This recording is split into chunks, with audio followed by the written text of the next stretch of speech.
জি আসসালামু আলাইকুম। আমরা এই যে ছাদে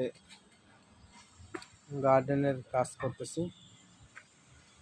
এই যে গাঁথনিগুলো করা হয়েছে, গাঁথনির উপরে স্ল্যাব হবে, তার উপরে গার্ডেন হবে।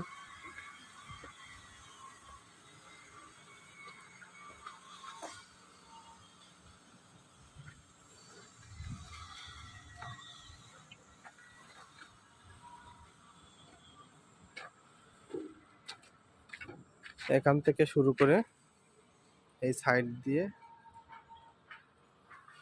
একেবারে ওই সাইড দিয়ে আসছে এই পর্যন্ত, লিফটের পর্যন্ত একটা গার্ডেন। আর সেম ভাবে ওই পাশে আছে, এই যে একইভাবে ওই পাশে গোড়ায় গার্ডেন হবে। এগুলোর কাজ অন আছে, যে দিক দিয়ে হবে।